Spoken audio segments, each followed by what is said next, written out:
बुद्धिवंत कीर्तिवंत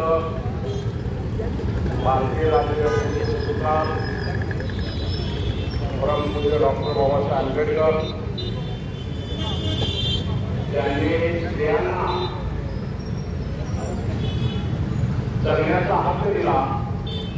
1818 साली उधवानपेठमध्ये पहिली मुलीची शाळा खोलून त्यांना अधिकार दिला. असा क्रांतिवाद ज्योतिबा फुले, सावित्रीबाई, जिजाऊ, हिमाई, संत पंत सर्वांना नतमस्तक होतो. आणि भीमा कोरेगावामध्ये 28,000 पेशव्यांना ज्यांनी 5 भीमसैनिकांनी नतमस्तक केले, अशा भीमसैनिकाला मी नतमस्तक होतो. आणि परभणीमध्ये ज्या बाबासाहेब आंबेडकरांचे प्रस्तावने होते त्या प्रस्तावनेला उद्ध्वस्त करण्याचं ज्याने काम केलं बोलले, अशा सोमनाथ सूर्यवंशीला मी नतमस्तक होतो. आणि माझे विचार मांडण्याचा प्रयत्न करतो. त्यांनी संविधानाच्या माध्यमातून संसदमध्ये पाय ठेवले. अशा तडीपार चहावाले जर बाबासाहेब आंबेडकरांना नाव ठेवत असते तर आमचा भीमसैनिक कलापेशन करणार आहे. अंतर्याच्या काळामध्ये जेव्हा अटल बिहारी वाजपेयी पंतप्रधान होते त्या काळामध्ये बाबासाहेब आंबेडकरांना नाव ठेवण्याचा प्रयत्न झाला. अरुण शौरी सारखा माणूस बाबासाहेब आंबेडकरांना ब्रिटिशांचा हस्त काय म्हटला.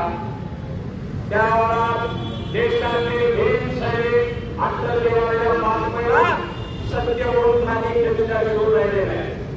परंतु त्यावेळेला अरुण शौरी सारख्या माणसाला बडतर्फ करता अटल बिहारी वाजपेयी त्याला मंत्रिमंडळामध्ये स्थान दिले. बंधूंनो, या अमित शहाला राजीनामा घेणार नाहीत, कारण का सत्ता त्यांची आहे, भगवानाची सत्ता आहे, आरक्षणाची वाढण्याची सत्ता आहे. बाबासाहेब आंबेडकरांना जीवनाचा प्रयत्न करणाऱ्याची सत्ता आहे. त्याचा राजीनामा घेऊ शकत नाही.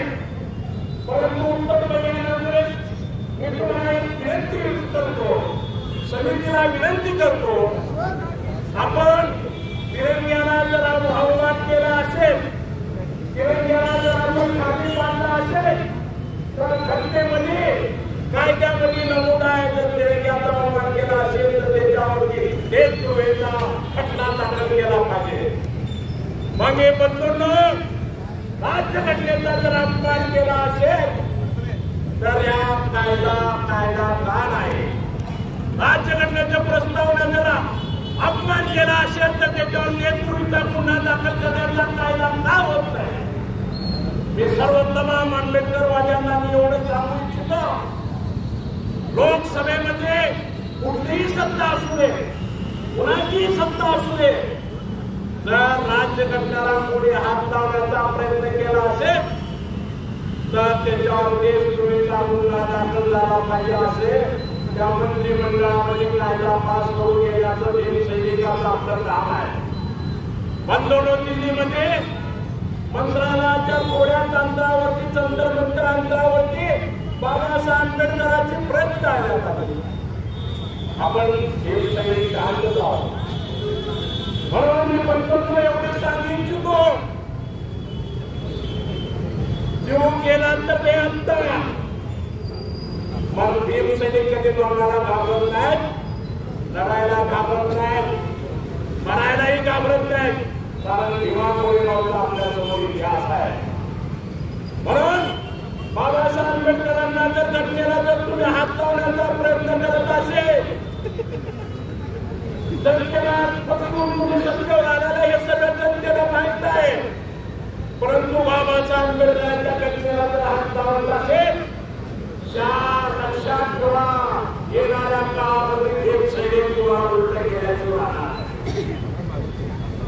वंदन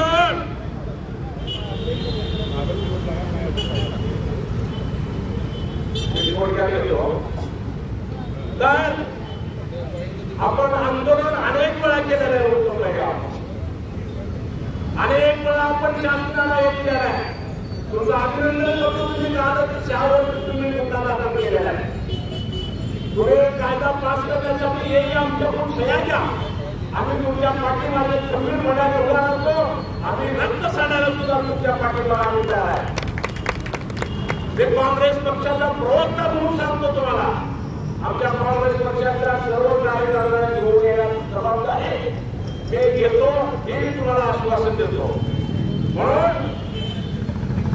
म्हणून लढा लढल्याशिवाय आपल्याला बाबासाहेब आंबेडकर दिसणार नाही मुक्काम भैया म्हणणार आहे राज्यघटना ही आपलीच नाही राज्यघटना ही बाबासाहेब आंबेडकरांच्या औलादाची नाही